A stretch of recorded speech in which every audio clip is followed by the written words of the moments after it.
Il-Kummissarju Ewropew għas-Sajd u l-Oċeani Kostas Kadis qal li l-prijoritajiet tiegħu għall-Ewropa huma l-Patt Ewropew għall-Oċeani biex jindirizza t-theddid li jiffaċċjaw il-komunitajiet li jgħixu qrib il-baħar.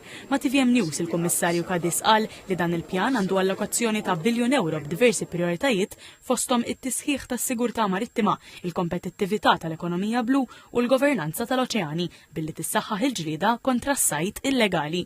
For the first time, the European Union has a holistic policy for the governance of our ocean.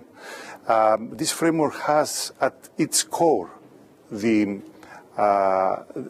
islands, the promotion of and support to the fisheries and aquaculture sector, and the support to small-scale fishers.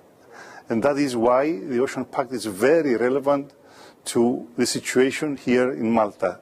Il-priorità l-oħra, il-politika komuni dwar ir-regoli tas-sajd. We are evaluating the Common Fisheries Policy Regulation, and by the beginning of 2026 we will have clear results of this evaluation.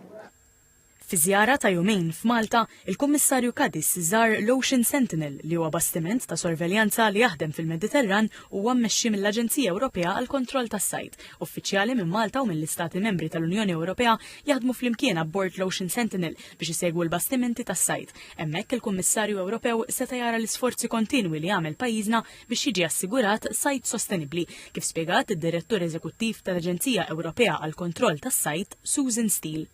We're extremely proud of our relationship with the Maltese authorities and of the really strong communication that we have.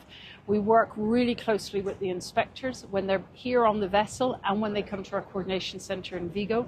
They bring a really high level of professionalism and dedication to the job. Il-Kummissarju Kadis iltaqa' wkoll ma' diversi sajjieda f'Marsa Xlokk u magħhom iddiskuta l-isfidi u l-opportunitajiet li affaċċjaw f'xogħolhom. Permezz ta' din id-diskussjoni, il-Kummissarju Ewropew seta' jisma' u jara r-realtajiet tal-komunità tas-sajd fil-pajjiż. Fi żjara fil-faċilitajiet tal-Aquatic Resources Malta, il-Kummissarju Kadis seta' jsegwi mill-qrib ir-riċerka li qed issir minn din l-entità fil-qasam tal-akwakultura. Il-Ministru Anton Refola u s-Segretarju Parlamentari Alicia Buġeja Sajd qalu li din iż-żjara servit biex ikomplu jiġu protetti l-interessi tas-sajjieda. Tennew l-impenn tal-Gvern li jkompli appoġġja l-komunitajiet tas-sajd lokali u jiżgura li jkun il-vuċi tagħhom fl-aqwa interess ta' Malta.